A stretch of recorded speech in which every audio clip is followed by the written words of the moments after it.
Section 88 interpleader suit. Interpleader suit क्या होता है, इसको एक सिंपल एग्जांपल से समझते हैं।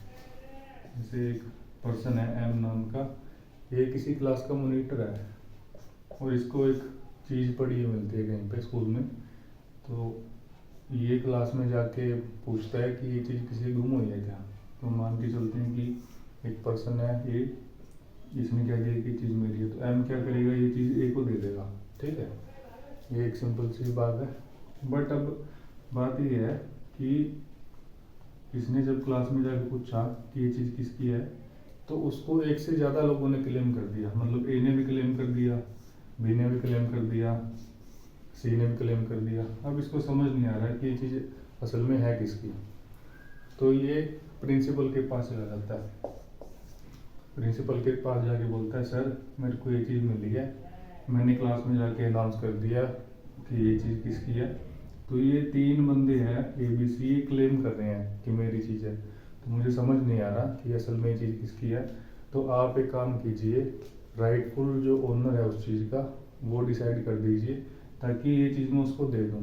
ठीक है, और यहाँ पे बस ये इतनी डिमांड करता है कि मैंने जो ये चीज़ रखी है इसके लिए बस मेरे को छोटी सी पार्टी दे दे, ट्रीट दे दे, और मुझे कुछ नहीं चाहिए। ठीक है, तो यहाँ पे एम प्रिंसिपल के पास गया कि इनका राइट डिटरमाइन कर दो, ए बी और सी का।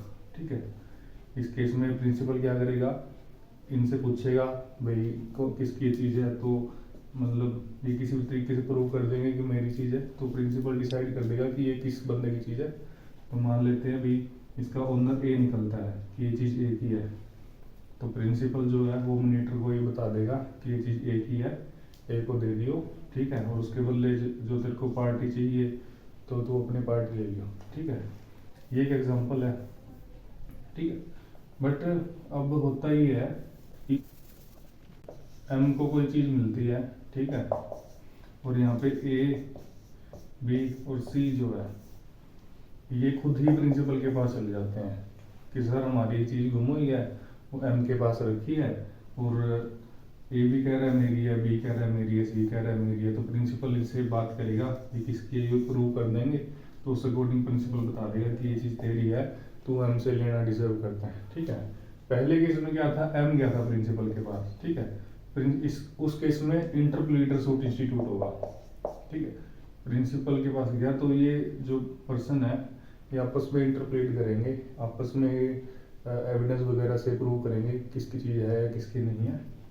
दूसरे केस में क्या हुआ, दूसरे केस में ये खुद ही पार्टी खुद ही चली गई प्रिंसिपल के पास कि हमारा राइट डिटरमाइन कर दो। तो ये एक ऑर्डिनरी सूट है। ठीक है, एम गया तो वो इंटरप्रेटर सूट बन गया, और अगर पार्टी खुद गई है तो वो एक ऑर्डिनरी सूट बन गया। ठीक है, अब इस केस में जो प्रिंसिपल है वो हमारा कोर्ट हो जाता है अगर इंटरप्रेटर सूट का रेफरेंस लेते हैं तो। और जो एम है ये वो पार्टी है जो प्रॉपर्टी डिलीवर करने को तैयार है, और ए बी और सी है ये वो पार्टी है जिनका आपस के अंदर डिस्प्यूट है। तो अब इसको सेक्शन के थ्रू पढ़ते हैं।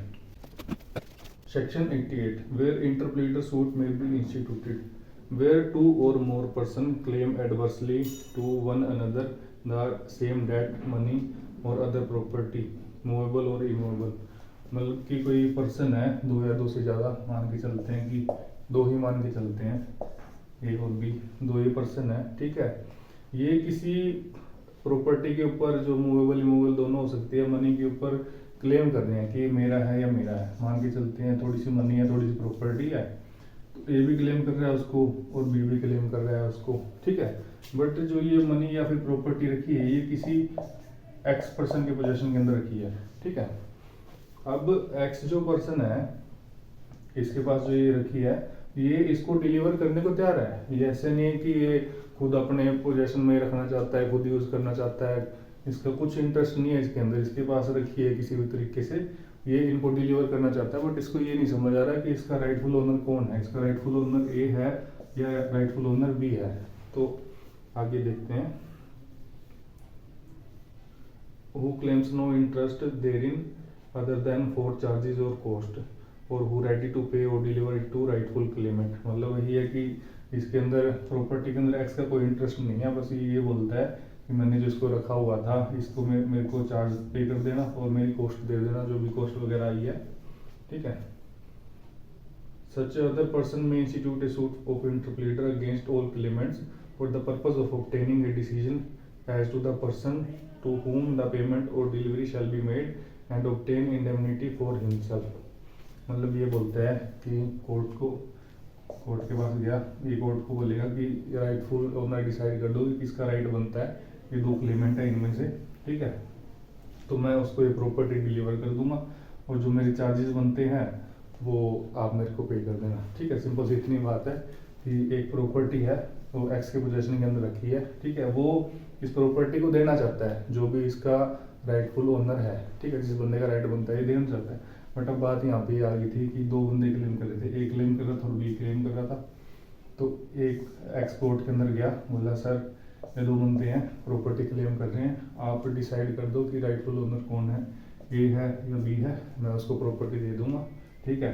और उसके बदले जो मेरे चार्जेज आए हैं वो मेरे को पे कर देना। चार्जेज ये हो सकते हैं कि इसने प्रॉपर्टी रखी हुई थी तो उसका कोई चार्ज हो गया, और जो इसने कोर्ट के अंदर केस लगाया तो उस तरीके का चार्ज हो गया, तो मेरे को कॉस्ट और चार्ज पे कर दो, मैं इनको प्रॉपर्टी देने को तैयार हूँ, ठीक है। आगे इसका प्रोवाइजो पढ़ते हैं। Provided that where any suit is pending in which the right of all parties can properly be decided, no suit of interpreter shall be instituted. अब जो अपन दूसरा एग्जांपल देखा था उसके अंदर क्या था कि पार्टी खुद ही चली जाती है कोर्ट के पास कि अपना राइट डिटरमाइन करने के लिए। तो उस केस में क्या है कि एक्स की तो जरूरत ही नहीं पड़ी, एक्स को कोई सूट लगाना ही नहीं पड़ा, ठीक है। अपन ने देखा था कि अगर मॉनिटर सूट फाइल करता है तो वो इंटरप्रेटर सूट होगा, अगर पार्टी खुद फाइल करती है सूट तो वो ऑर्डिनरी सूट होगा। तो यहाँ पे पार्टी प्रोवाइजर के अकॉर्डिंग पार्टी खुद ही चलेगी कोर्ट के अंदर, तो ये ऑर्डिनरी सूट माना जाएगा, ठीक है।